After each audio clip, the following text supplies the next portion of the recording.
All right, we are live. So, at a recent World Economic Forum event, a representative from the United Nations boasted about their work with Google to ensure that their information came up first when you searched things on Google.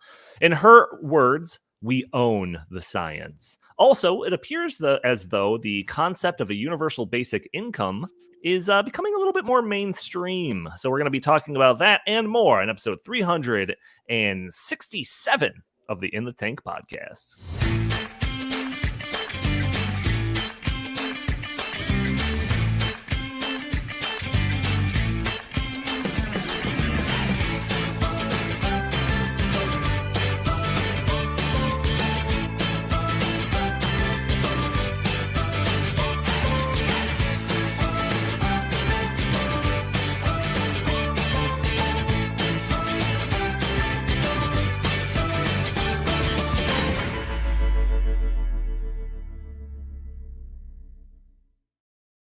All right. Hello and welcome to the In the Tank podcast. As always, I am your host, Donald Kendal. And joining me today, we've got Justin Haskins, editorial director at the Heartland Institute and co-author of the latest Glenn Beck book, The Great Reset, Joe Biden and the Rise of 21st Century Fascism. Justin, how are you doing today, good sir? I'm doing well. I'm doing really well. I'm feeling full and energized thanks to my recent oatmeal meal that I had here on the air before we came on that you were making fun of me for. So I'm feeling great. I feel smarter. I feel wiser. I feel warmer. Full of oats. I'm full of oats. Yep. So I'm ready to go. Full of oats and hot takes on the topics that we're going to talk about today. Chris Talgo, senior editor here at the Heartland Institute. How are you doing today, good sir?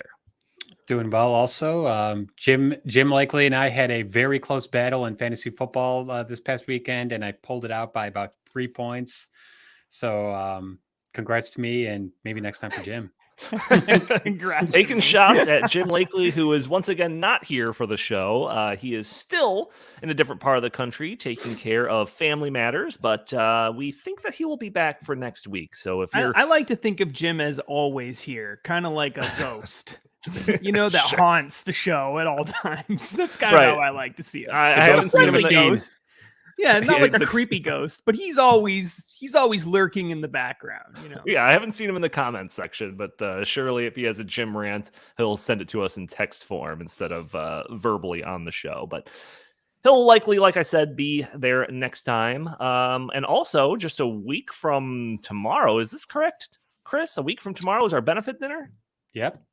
Coming up very quick. October 21st. Benefit dinner in the Chicagoland area. We've talked about it pretty much every episode for the past few months, but if you want more information on it, ticket information, I believe there are still tickets available that you can go to heartland.org, click on the little featured tab at the top, or you can go to benefit.heartland.org for all of that information. But, we're going to be there. Justin, I'm pretty sure you're going to be there. So I'm really hoping that we've got a few of these people that are always joining us for our show is going to attend the event so we can meet in person. That would be pretty cool. So I'm hoping that's the case.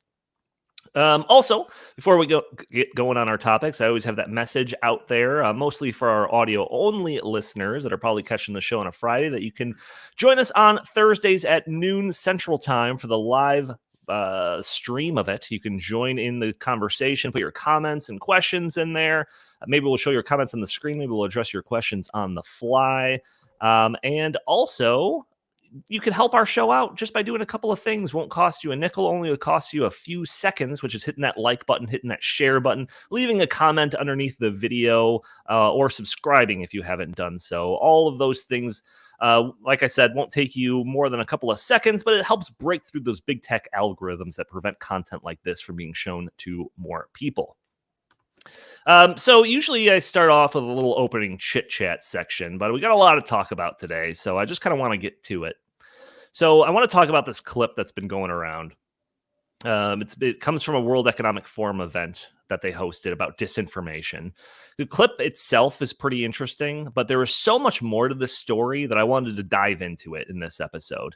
So the World Economic Forum, the champions of the Great Reset, they occasionally host events called the Sustainable Development Impact Meetings. So at their latest one, just a week ago or so, they had a session called Tackling Disinformation, where they discussed, quote, how the public, regulators, and social media companies can collaborate to increase online safety. Oh, what great people these people are, just trying to look out for our own interests and our own safety when we go on the internet.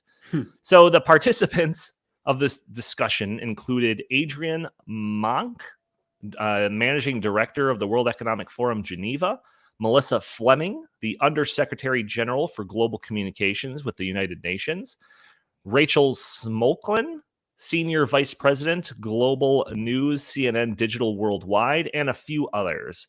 A real who's who of those people that really want to control your lives. So first off, the panel talked about the scourge of mis and disinformation as it revolved around COVID. And they complained that social media was rampant with misleading information about COVID. And, we know this. We talked about this week in and week out for a long time. Whether it was misinformation from Fauci or the UN or CNN, we cover this on a weekly basis throughout all of the pandemic, which leads to my first question to you guys. Is history really going to be written in these people's favor? I mean, we've covered the changes in stances as it related to the efficacy of masking, the changing of definitions of terms like vaccine, the false bill of goods. We were all force-fed as it relates to lockdowns and everything like that. And all of this, from their point of view, we were the ones that were spreading disinformation. So, Chris, I'll give you first whack at this whole idea. Well, when it relates to COVID-19, I don't think so, because we're a couple of years out from the pandemic, and a lot of the statements, the unequivocal statements that they were making, such as this was not, this was not a lab-produced virus, or the fact that masks work and the vaccines prevent the spread of the disease. We've seen that those things have been proven completely false. However, the people who made those statements, they have not retracted them, and the mainstream media has not retracted it. So I doubt that in the next few years that we will get about faces from these people on these issues, and it remains to be seen whether or not in decades to come, when the history of this era is written, what narrative will emerge. Yeah, it's just crazy, Justin. I mean, like I said, we covered all of these things, all these misleading things, all this contradictory stuff that they talked about in terms of all those things I listed off. Yet they're over there sitting high and mighty, claiming that they're the real arbiters of truth, and everything else that runs counter to that is disinformation. I mean, is that how the history books are going to be written? Well, that's an interesting way of framing it. So I think the way the history books are going to be written is different from the way that this is going to be viewed by people in this particular period of time. So, for example, if you look back at something like, I'll give you an anecdote. When I was younger, and especially college age, and you're going to college, you're learning about climate change all the time. It's everywhere on college campuses. I remember saying to my father, who's a staunch conservative and pretty skeptical of these kinds of things, said to him, "Hey, what about all this climate change stuff? Like, what about this? It seems like the science is that there's a lot of people, a lot of scientists, big institutions that say that this is going to be really catastrophic. There's even some people on the right who feel this way. What do we, maybe we do need to do something about it. Maybe government really does need to get involved and start pushing for solutions to this." And he said to me, "Justin, listen, I've been through all of this before. I remember when in the 1970s, when everyone was talking about global cooling and how that was going to be a catastrophe, and then it never happened. And I remember the population scare stuff that was really popular in the 1960s and 70s. We're all, we're not going to be able to feed people by the year 2000. And of course, that all these things came and went and nothing happened. And I remember Y2K, and I remember everybody saying Y2K was like a huge thing and that the entire global internet would shut down and we would have a crisis on our hand from all of the effects of that. And that didn't happen. And he said, look, I'm skeptical that the same people making all of these claims are now making this new claim, and it's just as catastrophic and beneficial for them. So, I don't necessarily trust it, right? Mm-hmm. But if you were to look at the history book of that era, would I find a section in the history books about the 1960s and 70s that talked about how there was a giant global cooling scare or the population boom that, was going to lead to the destruction of mankind on Earth because we couldn't feed everybody and mass starvation? Would I find that section in a history book? Chris is a former history teacher, so he could probably answer this question. My guess, Chris, is no. We're not I can vouch that got swept under the rug in history, in U.S. history classes when I was teaching. They have a whole chapter dedicated to Paul Ehrlich and just how he was wrong. Yeah. I mean that they leave that part out. So my point is this: I think lots of people who don't buy into the existential threat argument of global warming, there's a reason why older people are far more likely to be skeptical of that than younger people. It's because they remember all of the other existential threats that never happened, right? Right. It's not because they're misled. It's because they have a memory. It's because they have a memory. Remember the ozone layer in the 1980s too? Right. So the history books don't always reflect what people remember themselves. Sure. So I think the way this is probably, and I'm not happy about this. I think this is really bad. But I think the way that this will be remembered in the distant future is probably that, they saved the world from an even worse catastrophe than otherwise would have happened if we didn't have all these lockdowns. In the same way that if you read a history book today and you look back at the Great Depression era and that whole time period, 1930s and 40s, you would think that Franklin Roosevelt's Great Depression programs solved the problem and that all of the things that he did back then fixed the issue, when in reality it didn't. It was World War II that really bailed him out. And so I think that there is going to be a disconnect eventually because our side doesn't write the history books. Sure. But in the short term, I think this is going to be very bad for them because I think most people, even people who are maybe lean to the left, realize it was a huge overreaction. Actually, none of the things that they said was going to happen happened the way they promised. And so in the short term, it's bad for them. In the long term, they'll find a way to make it good for them. So Justin, I got a related question for you because so the lady from the UN, Melissa Fleming, kind of used all this COVID talk to bring up the so-called infodemic. Another term that they're trying to coin over there, where people are trying to search for information about COVID and they're being exposed to all this contradictory information. They're getting confused by all these differing viewpoints that are up there. Oh, what are we supposed to do? So, and another panelist, Claire Wardell from Brown University, said, we can't put everything back into the box, that fundamentally our information environment will always be polluted in different ways. So I've been exposed to a lot of this jargon and way of phrasing stuff from the World Economic Forum. So the way that I took this is that, if only we had total control over the internet and social media from the beginning, then we would have ensured that these issues never got out of the box in the first place. So then, and this is the part that I kind of want to bring to your attention, Justin, the moderator brings the CNN person into the discussion saying, Rachel, you have a huge portfolio at CNN, but you're in a position where CNN is both an organization that's trying to make sense of the world and trying to establish the facts. It's also part of a political war on who owns the narrative. So, I mean, this just reminded me of what was it, like Mika Brzezinski or something on MSNBC, where she was complaining about how Trump was trying to control like what people thought about news stories. And then she like accidentally said, that's our job. That's the media's job to do that. Right. So, Justin, what do you think about this idea of trying to own the narrative? Yeah. I mean, I think that there is no doubt whatsoever that within the World Economic Forum, orbit, and I guess you could say amongst the ruling class in Europe, Canada, and America, there is this very strong sense that has developed over the past, couple of decades. It's always been there to some degree, but over the past decades, we've seen it getting increasingly stronger. And in the past, really since Trump won the election, it's been especially true, where they had at least some semblance of, well, people, if we tell people what the right ideas are, they will believe us and then they'll do the right things, like within their framework. So right things means whatever they think people should do. Okay. But then Trump happened and it was like, oh, well, we told them that Trump was a monster and they picked the monster anyway.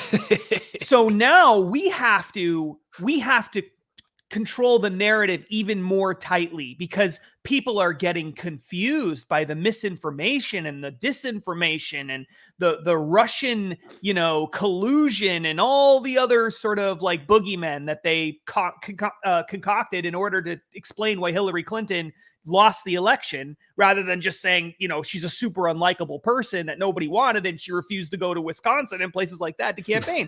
I mean, that's the obvious, right? But they didn't want to do that. So instead, it was this elaborate problem that we have to fix by controlling what people see, because we can't trust. And this is something I've said this over and over and over again to so many people. I'll never forget it as long as I live. I went to a cocktail type party with elitist type people. Oh my God. Koch brothers shoving money in your pocket. No. These were left wing. These were not fans of the Koch brothers. And I'll never forget it. We're talking about people being able to make their own decisions, their own choices in life, and being able, and that being the best path forward. And the answer that I got from one of these people at this event, very highly educated person, was, most people are too stupid to know what to do. They don't know what to do. And so we have to give them the answers to these problems. And then they were referred to as, not making this up, as sheep who need to be led in the right direction. And so forever I have said this to many people, in elite people, whether they're on the left or even consider themselves to be on the right. The average person is a stupid sheep that needs to be led. Funny. Because when you were originally going to say it, I was like, oh, that's a very like paternalistic concept. It's like, I know what's best for my kids, so I'm going to take care of them. But it's like when they're referencing it as sheep, that's even worse. It's much worse. Chris, I want to go to you next, because I know that you were doing some writing on this whole topic of the whole we own the science and everything. But so Melissa Fleming from the UN goes on to talk about the things that they're doing to ensure that the right message gets out there, to ensure that, we own the narrative, I guess, to use their own words. So she says, and I'm quoting her directly here, we deployed our country offices all over the world to take the basic messaging that really didn't change that much on health guidance and on the efficacy and the safety of vaccines, and produce content in such a way that is locally relevant and that it travels in digital spaces, but also in languages that people understand it in context that makes sense. Then she says, another really key strategy that we had was to deploy influencers who were really keen, who have huge followings, but really keen to help carry messages that were going to serve their communities. And they were much more trusted than the United Nations telling them something from their New York City headquarters. And finally, we had another trusted messenger product, which was called Team Halo, where we trained scientists around the world and some doctors on TikTok. And we had TikTok working with us. And these scientists, who had virtually no following to start with, got verified ticks. So Chris, just kind of give me your take on all of this, from the setting up of the offices around the country to make sure that they get their messages out there on the local level, and bringing in TikTok influencers to spread these messages that people weren't receiving well from the UN, from these stodgy old UN suits. But if we got these cool TikTok influencers doing it, then maybe people will be talking to our messaging. What do you think about all this? It tells me first and foremost that their primary audience is young people, because young people are most inclined to use TikTok. And we should also remember that TikTok is a Chinese-owned company, and all the data that is, accumulated on TikTok goes straight to the Chinese Communist Party for their nefarious purposes. So I find it strange that she would be celebrating TikTok Right. when TikTok is a tool of the Chinese Communist Party to control their population and to gather as much data on naive Americans as possible. But Donnie, this just goes to show that they will use any means necessary to try to control the narrative and to try to keep people from accessing information that could run counter to their narrative. So I completely agree with how Justin framed this as they want to control the thoughts of the population, and the easiest way to do that is to control the dissemination of information and to control the language. So when they kick Donald Trump off of Facebook and Twitter, they prevent him from reaching millions of people, and they prevent his message from resonating with millions of people. They want to have one message, and they want to have their message be the monopolistic message.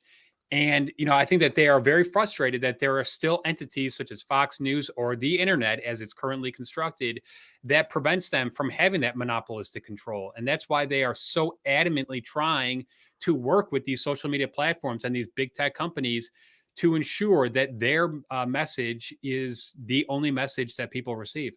Yeah, I want to just kind of talk a little bit more about the idea of an influencer, right? Because this is like kind of a term that's relatively new. I'm not sure if everyone that's listening to this is like fully aware of what like an influencer is, because it is kind of like a broadly defined concept. I mean, you could argue that I won't say me, I'll say Justin is an influencer because he's got like however many followers on social media and all of that. He's on the show. How about someone like Kim Kardashian? She's a huge influencer because she has millions and millions and millions of followers. Of course. And anybody that's got any like fame or anything like that could be considered an influencer, left and right. You could say Steven Crowder is an influencer, but there is like a professional line of influencers who their job is to just have an outsized presence on these social media things, and they'll do this just by putting out like funny videos or something like that, or whatever the trending thing of the week is, or whatever. But then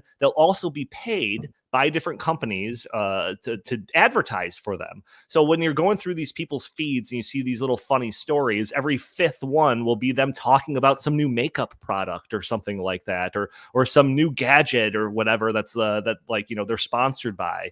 Like that's the professional like influencer thing that like this UN people seem to be going after. So now you might have these influencers that are doing these funny little stupid TikTok dances, and then you scroll up one or two, and then it's just like, here's the real information about COVID, because they're being bought and paid for by these UN people. This is the world we're going towards. But I remember when the vaccine first came out, and the Biden administration had TikTok influencers in the White House trying to, get people to take the vaccine. So I think that they're smart enough to understand that young people in particular are much more inclined to listen to an influencer because they feel that they have a personal relationship with that influencer. Correct. Because they follow them and they know them so well, even though they don't know them at all whatsoever. Yeah. Than having someone at CNN or MSNBC or NBC News or someone in the government say, take this. So they're using them as a vehicle to get their message to the people that they want. And it just so happens that those people are potentially, susceptible to whatever the influencer tells them to do. Right. Yeah. There was a quote in one of the articles that, Chris, you were showing me, and it was in reference to another World Economic Forum event from like a couple of years ago, maybe 1 year ago. And I forget who was quoted saying this, but they were like, yeah, in our modern world, the elites from whatever countries are having more trust with each other. Like the elites of France trust the elites of the United States more than ever, or something like that. But conversely, the citizenry has like less trust in the elites than ever before. So they're saying this like there was this bad thing, where I'm like looking at that quote and like, oh yeah, that's a fantastic thing. So what they're trying to do is, what they're doing is realizing that, yeah, no one trusts these elites. So they have to mask their messaging through these influencers that people do like. So it comes off to me as like, you know, and I'm taking a very cynical outlook on this. It's just such like an insidious way of kind of trying to get your messaging across. But that's a whole nother thing. Justin, I want to come to you next. So this Fleming then sets her sights on social media companies. She says, finally, and none of us have even mentioned this yet, we really think the platforms bear a huge accountability, responsibility, much more than they're doing. They did set up, they did provide, you know, ad credits, they did take down quite a bit, but the phenomenon was still exploding on their platforms and still is, talking about disinformation. And I'm talking about COVID. I mean, Rachel talked about conflict. There's the Ukraine war. We're seeing a phenomenon of hate speech that is making wars worse. That is actually fueling conflicts. And these are all phenomenons that always existed. It's just now they are being distributing possibility, blah, blah, blah, more powerful than ever in this day and age. So, Justin, thoughts on this? Because according to Fleming, social media like YouTube and Twitter and Facebook are helping crush disinformation, but perhaps they're not doing enough. What do you think about that?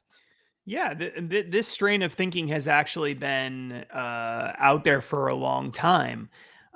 Most people don't realize it, but there are many, many people on the left who argue that social media companies have actually caused a lot of these problems, that maybe we should break them up or punish them in some way because they aren't doing enough to crush what they consider to be disinformation.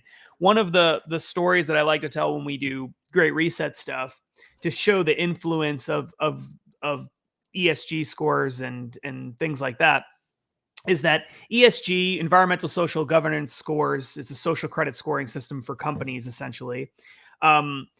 It's the way that the Great Reset elites, Davos elites, try to control and manipulate society. Okay, it's their control knob for society, so to speak. Well, there's this very large, very influential ESG database. There's many of them, but one of them in particular did an ESG report on Facebook, and in the ESG report on Facebook, they gave Facebook. Now, you would think Facebook, they're in on all of this stuff. They're always working with elites to try to squash misinformation. You would think that they'd be getting really high ESG scores, really high social credit scores, right? Right. But they actually got a very mediocre score. It was really not very good at all. And when you read the report as to why they got such a mediocre score, it says very plainly that one of the reasons they did not do as well as they should is because they were not moderating content. They were not stopping disinformation at a higher rate. And then it cited a study about this very thing. And if you go to the study and you read the study, the one study that was cited in the report, if I remember right, you go to the study and you read it, the specific example that they gave was that Facebook wasn't doing enough to silence Donald Trump and all of his misinformation. And this was within, I think, a year of when they actually threw him off. I want to say this was 2020. So in 2020, so their ESG score is going to go up if they threw him off the platform? Exactly. That's literally what this was suggesting. Would their ESG score go to 100 if they assassinated him? Yeah, I mean careful. that's the thing, though, right?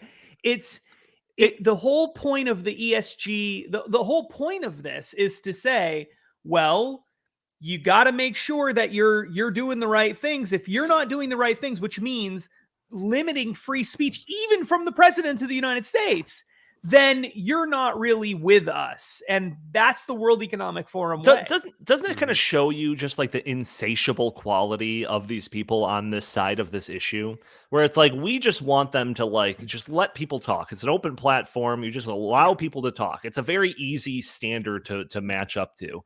And whereas like, we're mad at them for like taking down all of this speech and, you know, limiting conservative speech and whatever that they're doing. And it's just like, is that making these overlords happy? These elites happy? No, they're still chastising them and calling on them to do even more. So then what is Facebook going to do? Especially after a report like that, their ESG scores suffering because of that, we're going to do more. And is that going to, quell the taste of these elites that are demanding more? Of course not. They're just going to demand even more on top of that. So it's like this slope that, is maybe not a slippery slope, but it sure feels pretty slippery towards one direction. Yeah. The thing that's amazing, you said insatiable desire to try to continue moving this forward. What's really interesting about that idea is, and this is another really important aspect to the whole Great Reset thing, is that in America, really everywhere in the West, but in America in particular, because we have really strong free speech protections embedded in our Constitution and imposed on states. And so it's hard. It's really hard here to stifle free speech compared to other places from the government. The thing that is has always existed in the West for the past, say, 5 decades is that, yes, you have the elites have always wanted to stifle people who are, the little people getting in the way of things. And it would always be better if we could just shut them up. And it would always be better if we could just get more of the news outlets and more of the influencers saying the things we want to say to try to, combat this other kind of speech. But they've always known that there's a limit to that. And that limit that they run into is, well, but we can't repeal the First Amendment. Like, people would never allow that. So we have to live with the First Amendment. So the desire to do these kinds of things has always been limited, no matter how crazy authoritarian the person might be. They know that realistically, there's no chance to go beyond that guardrail. But what makes this stuff so powerful is that now that's gone, because the social media company isn't beholden to the limits of the First Amendment. So that insatiable desire can go further and further and further and further and further. There really is no end to it, because there'll always be some group of people somewhere saying something that people in the ruling class don't like, and that they think the world would be better off if those people were just shut down. That will always exist. And as long as they have a mechanism for stopping that speech from being influential, which is what social media and other platforms like that, websites and stuff, allow, as long as they have that mechanism, they are going to continue to go back to that and constantly push for these companies to get in the line. And that's never going to stop. They'll keep doing it forever. They'll never be satisfied by it. It's interesting you bring up the First Amendment, and Chris, I'm going to go to you with this, because they have a big go ahead. Can I just real quick comment on what Justin was saying? I think that's a reflection of how fragile their narrative is, and how worried and concerned they are of their narrative being blown up by facts. Because I've dealt with this on a micro level, like having a conversation with a liberal about something, and you disagree with them, and then you start producing a logical, rational argument, in your favor, and then they just they go berserk. Shut up, stop! I don't want to hear this. And I think that on the on a macro level, what the internet and what social media has allowed people to do is to allow one person to literally reach millions, if not billions, of people like that, and that has never existed before in human history. So they are so worried that people are going to come up with ideas and arguments that are opposed to what they're trying to force down people's throats and into people's minds, that they are just in all-out mode of, we must stop this. It's John, and this is symbolic of almost all totalitarian regimes. But in past totalitarian regimes like Nazi Germany and the Soviet Union, they could just throw you in a gulag.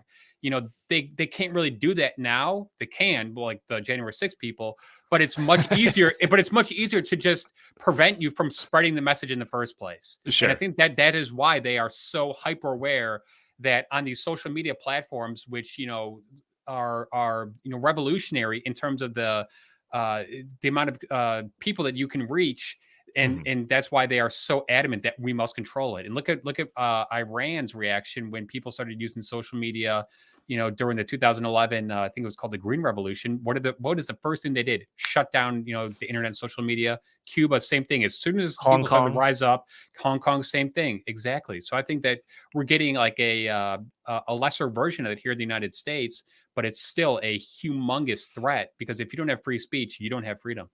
Yeah, so they had a conversation about free speech. Now, this is an international panel, right? They're representing different countries in all of this. So when they were talking about the First Amendment, they were talking about it in specific context of the United States, because the United States is the only country that has the freedom of speech codified in their ruling documents and all of that.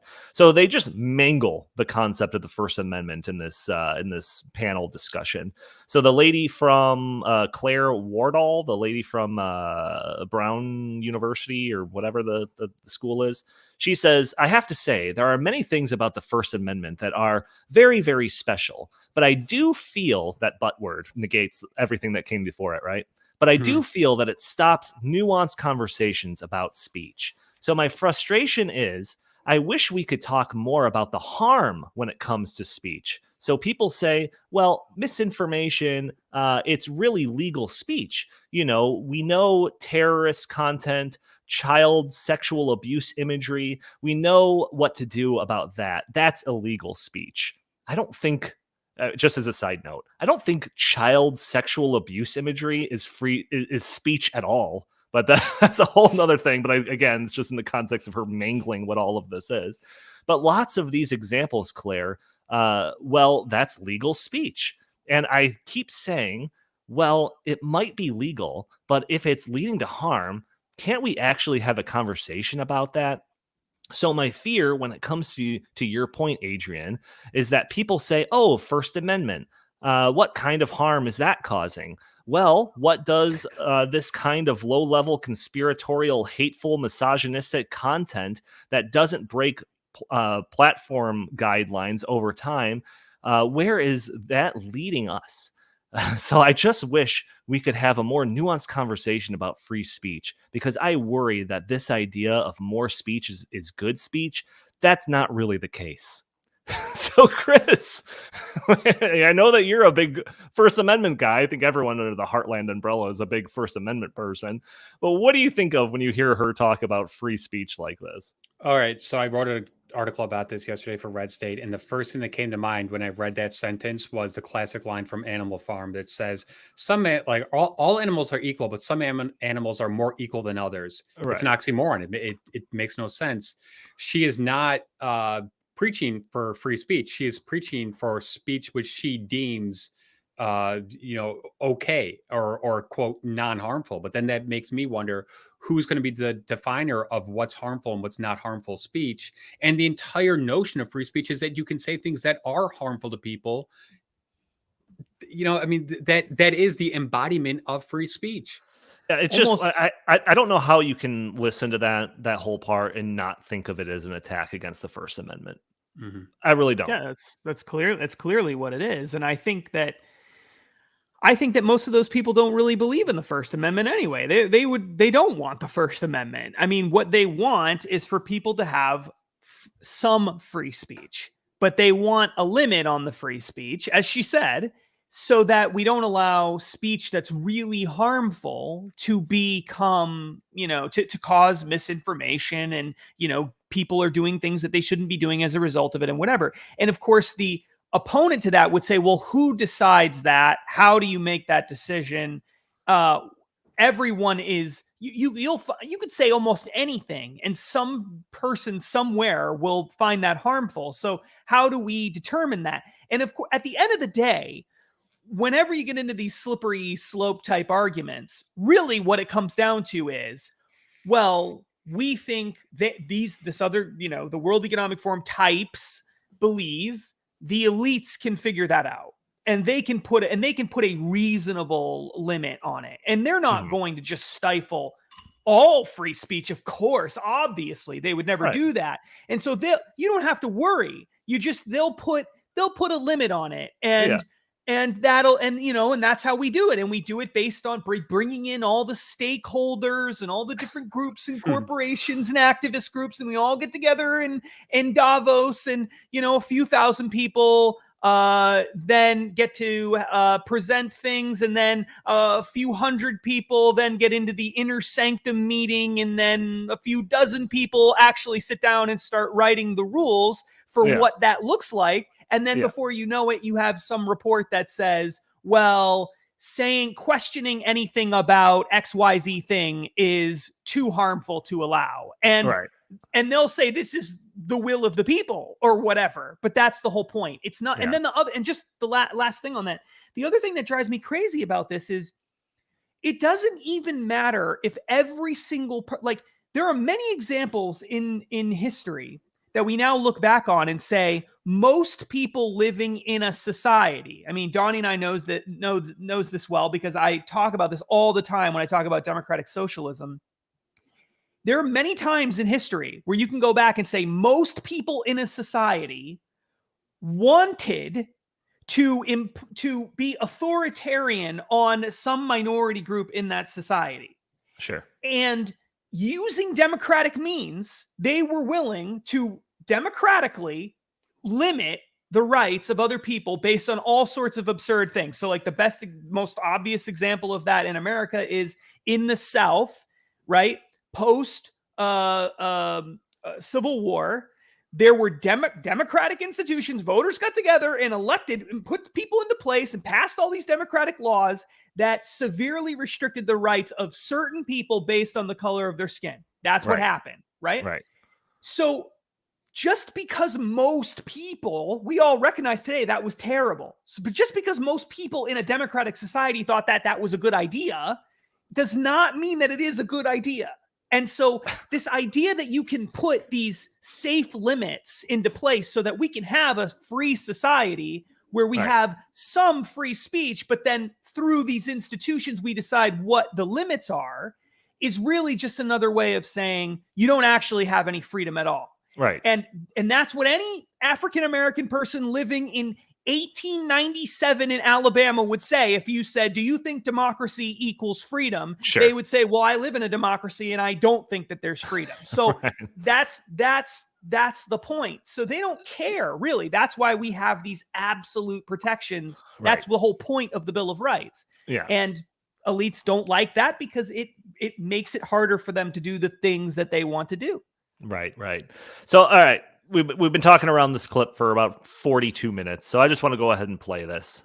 So get it ready, Andy. So this is a clip. This is Melissa Fleming. This is the lady representing the United Nations, and she's concerned that the information, just like with COVID, that if you were look up climate change, if you Google climate change, that you're just going to get conflicting messages. So she explains how they're teaming up with Google. So let's go ahead and play this clip. We partnered with Google, for example. If you Google climate change, you will, at the top of your search, you will get all kinds of UN resources. We started this partnership when we were shocked to see that when we Googled climate change, we were getting incredibly distorted information right at the top. So we're becoming much more proactive. We own the science, and we think that the world should know it, and the platforms themselves also do. But again, it's a huge challenge that I think all sectors of society need to be very active in. Yeah, we own the science. So I think that this whole discussion that we've been having so far this episode just highlights how much sway these organizations have when it comes to the information that you receive. They openly talk about owning the narrative.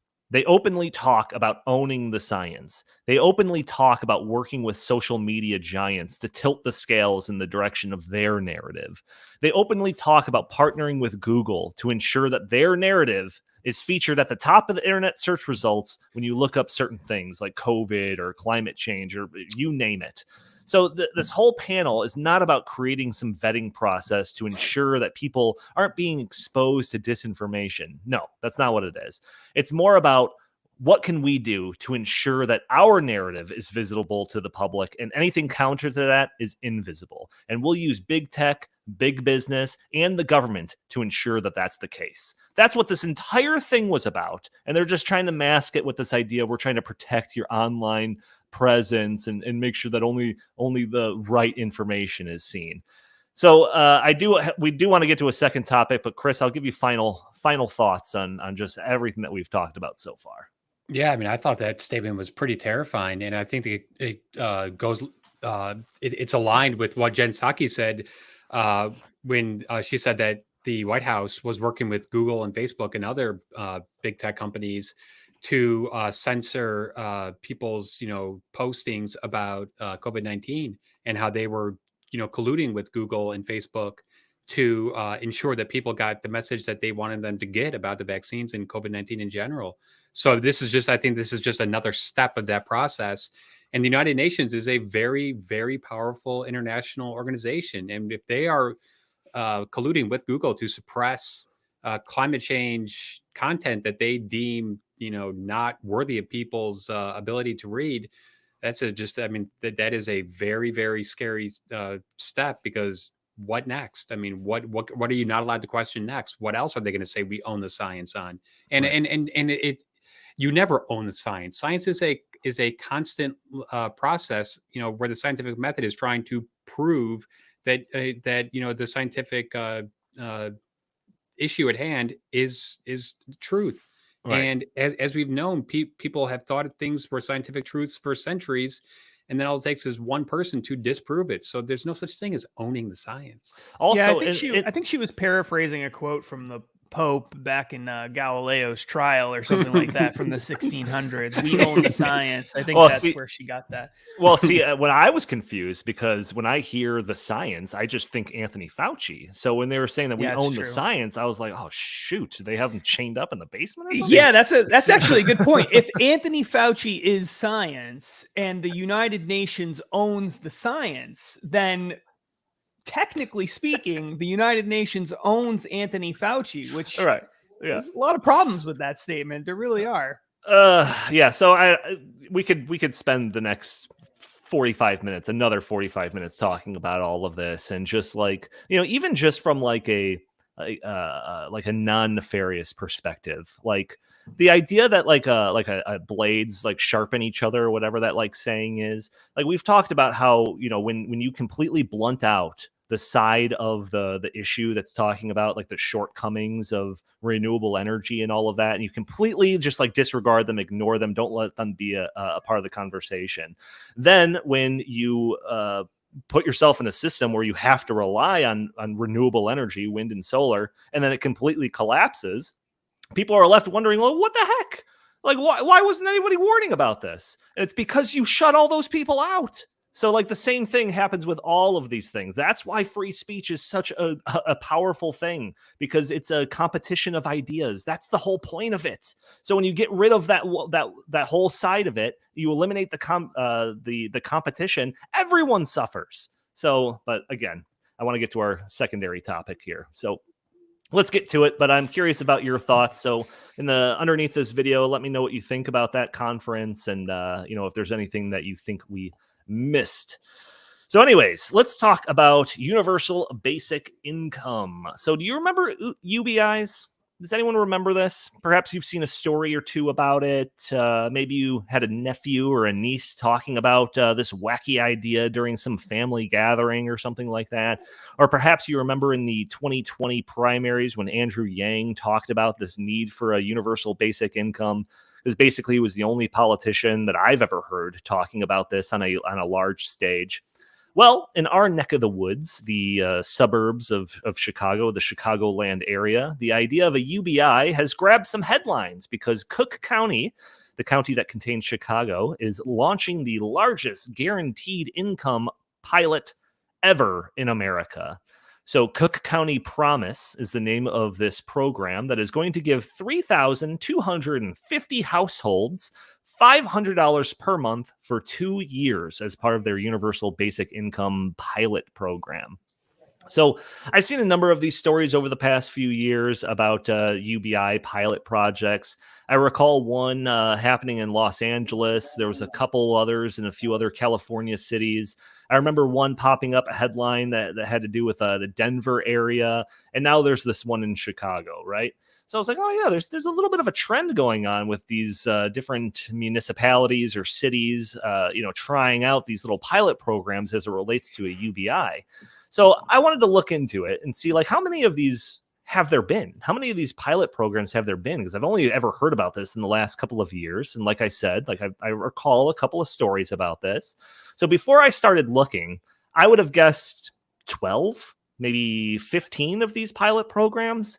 I was way off. So I found this link, and it's from the great researchers at Mashable, but it was the only extensive list I can find of all these pilot programs. And no, there's more than 12. There's more than 15. 50. There has been 50 of these programs piloted across the country over just the past couple of years. Because like I said, this is a fairly new thing. So all of this is just in the past couple of years. So Andy, anyone that's watching this, Andy's controlling the screen there. So you just slowly scroll down. You can see just the list of all of the different pilot programs. And a lot of them are in California, but they are pretty widespread. The first one that's mentioned here is in Birmingham, Alabama, the Embrace Mothers Project, which was going to give 110 mothers $375 per month for a year. One in Phoenix, Arizona. Like I said, a whole bunch in California, just, all over the place. And the size and scope and how much money is doled out for how long, all of those are different amongst all of these different 50 programs that are happening across the country. Some of them are geared towards like younger people. Some of them are geared towards older people. Some are geared towards expecting mothers. Some are geared to expecting mothers that are people of color. They're all over the place, all these different things. Some of them, which was a surprise to me, specifically were giving out money to ex-convicts, which I thought was an interesting use of taxpayer money for a pilot program like this. So Gainesville, Florida, the Just Income GNV program was going to give $1,000 plus $600 a month for 11 months to 115 recently released convicts. That was another one of these pilot programs that was tried out. In Durham, North Carolina, which Justin hails from, I think, their Excel program was going to give 109 formerly incarcerated individuals $600 per month for a year. Oh, Justin, is that where you got that extra $600? I was wondering about that. So, I'm not telling you anything. I don't know what you're talking about. So, but all of this is to say that this isn't just a couple here and there. This is seemingly, especially when you look at this in totality, a thing that seemingly has more momentum than I would have guessed at the beginning of me looking into this for this episode. So, Chris, I just kind of want your initial takes on just, I guess, UBI, just kind of in general, and whether or not you think that this is becoming a little bit more into the mainstream, or maybe we'll see more established politicians actually pushing for this instead of just Andrew Yang. Well, I think Andrew Yang was the first to do it at the presidential debate level, but I know a whole bunch of Democrats, AOC, Rashida Tlaib, Ilhan Omar, Bernie Sanders, who have been talking about a UBI for a very long time. And during the pandemic, when the government, gave out those stimulus checks, many of them were saying that this should become a monthly, I remember that. A monthly thing. So it doesn't surprise me that this is, happening more and more across the country, because I think this is in line with what the Democratic Party wants to create. And that is a subclass of people that are dependent upon government. And I think that this would also allow them to implement their digital currency system. And it would also allow them to much easier to implement their ESG social credit system, because if you are a good social credit scorer, then you might get some extra, UBI funds. And if you're a naughty, you have a low social credit score, well, then maybe you're going to be, getting less UBI from Uncle Sam in the future. But Donnie, I think this is also, just really bad for the future, because it's incentivizing laziness, and it's incentivizing people not to work. And, we are already dealing with a lot of phenomenon that is occurring right now to people's, job prospects, whether it's automation or, lack of education. So this, I think, is just another layer to the many societal things that are happening right now that are causing people to become less able or less capable of working. I do want to get back to that social credit idea and the digital dollar thing, because I was going to bring that up too. But Justin, just from like a straight policy perspective, just white paper, policy brief kind of perspective, like, do you have any insight into what the pilot program's like objective is at all? Because it's like, yeah, it's almost like framed as like, oh, this is an experiment. But that begs the question to me. It's like, well, then how do you judge whether or not that experiment was a success or a failure? And I haven't seen anything, and maybe I'm just haven't been looking in the right spots, but I haven't seen anything that offers any insight into like whether or not after Cook County does this for like a year and a half, if they're like, oh yeah, that was a success, or no, that was a complete failure. Like, yeah, I think it varies significantly based on the program. Some of them are going to be more focused on something like how are we helping people transition? So like, for example, some of these have to do with people who were formerly incarcerated, right? They're convicts. And I think that one of the things that you see all the time with programs that are trying to help people who were previously incarcerated transition back into normal life is how do we give them some, money, or there's been welfare programs that have operated in that way, food stamps or whatever, to help them get through that transition period, right? So I think some people look at this and say, well, this is really just a more efficient way of covering that gap and helping people transition into this next phase of life. In other cases, it's got more to do with the quality of life, right? So are mothers with children, single mothers with children, is the quality of life for those children better now with this program than it was before? In other cases, there's all kinds of objectives that you could look at it. It's actually very, very similar from a policy perspective to a lot of welfare program objectives. And I mean, welfare, depending on what kind of program you're talking about, but there are a lot of welfare programs where, especially prior to welfare reform in the 1990s with the Republican Congress and Bill Clinton, you had people basically just getting money. I mean, and you had to qualify for it, but you were basically just getting money. And it was literally just a handout. And then they reformed it, and a lot of people dropped off of the welfare rolls after they did that.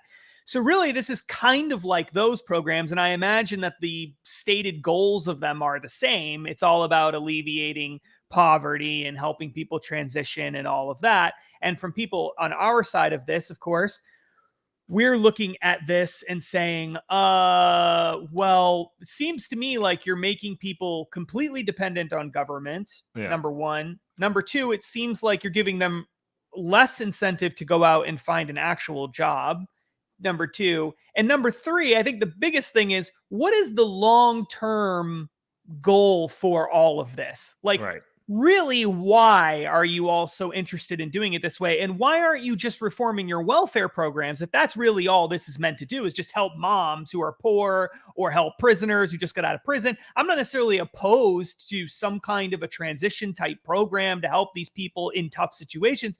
So why not just do that under welfare reform? Why are you doing UBI programs? And that's where you start to get into some of I think there's more to this than. Well, I've heard of this conversation and this like kind of grand compromise concept where, you talk about these welfare programs, and there's like a million different ones, and they all have these redundancies and overlapping, and they all have a million people working for all of these different bureaucratic institutions or whatever that all make up this social safety net. And it's like this big, giant, complicated mess of government. Let's wipe that away and replace it with a nice, clean UBI. Like, I've heard of this talk. Like, I've seen these conversations talking about this almost in like a grand compromise type of way. But like, my fear, like, even if that was feasible, which I'm not sure that it is, like, my fear is that all of that bureaucracy and everything is just going to be built on top of it. And it's like, all right, we've got this underlying social safety net. Everyone gets this UBI or whatever, but why is Joe getting X amount of money, but Sarah, who's pregnant, is getting that same amount of money? Shouldn't she get more, because she's pregnant or whatever, right? Steve is disabled. Shouldn't he get more? So I almost feel like, all right, we wipe it all away. We replace it with this nice, clean social safety net, or however you want to describe it. But then all of that bureaucracy that we wiped away just gets built on top of that. And what we end up with is like a mess just as bad as it was beforehand. But to Chris's point, when he was talking about that social credit stuff and the digital dollar stuff, that is actually my new concern, especially after talking about that type of thing for the last several months. It's like, all right, everybody gets this money, but it's being treated like a food stamp project, right? Where now the government gets to dictate what you're allowed to spend your UBI on and what's disallowed. You can't buy any firearms or anything like that, or any like unpasteurized milk or something. Like they get to dictate what it's spent on. And then, yeah, like, all right, yeah, you're right. It's not fair to just give everyone the same amount of money. We have to realize, who, according to their needs more. What would be an easy way to do that? Yeah, right. Developing a social credit score system would be an easy way to do that. So, like, while I could see people trying, even on the right side of the aisle, trying to frame like some UBI as like some beneficial alternative to like the welfare system that we have in place, my fear always goes in that cynical direction of like, well, what's the worst case scenario? And when you group in these digital dollar stuff and the social credit score or whatever, the downside of this, the worst case scenario of a UBI, seems to be much larger than what I would have said just a handful of months ago. Chris, I'll give you final word on this. We're already past an hour. Yeah, I just think that it's not a good idea to incentivize population to be idle. The United States, is a dynamic economy that's grown substantially ever since it was created because people competed in the economic workplace, and that has spurred innovation and all sorts of technological breakthroughs. And if you have just a large percentage of the population, just getting a stipend from the government, the U.S. economy is going to be a shell of itself. And, we take it for granted that the U.S. economy is just going to constantly progress, but that's not written in stone. And this could put a giant roadblock in that. Yep. All right. Like I said, we're already over an hour. Everyone that's listening to this conversation, I'm very curious of what you think about UBIs. Do you think that it's going to play a role in our national policy in the years to come? Do you think it's a non-starter?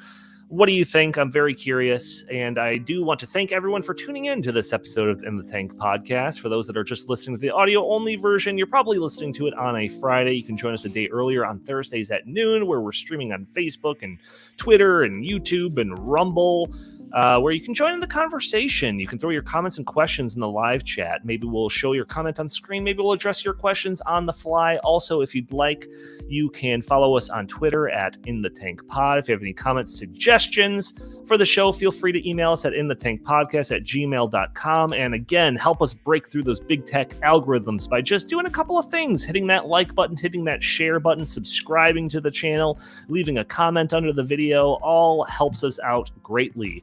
Justin Haskins, where can the fine people find you? At Justin T. Haskins on Facebook, Twitter, Getter, Parler, and all the other social media platforms out there in the universe. Fantastic. Not TikTok, though. You're not doing any dances on TikTok? No dances? Not doing any TikTok. You're not being paid by the UN to be on TikTok? The only way I'm going to go on TikTok is if A, the UN pays me, and B, the purpose of going on TikTok is to talk about how stupid it is for people to go onto TikTok. So Chris Talgo, what do you have to pitch today? StopBeingSocialism.com and Heartland.org. All right, fantastic. Thank you all for tuning into this episode. We'll talk to you next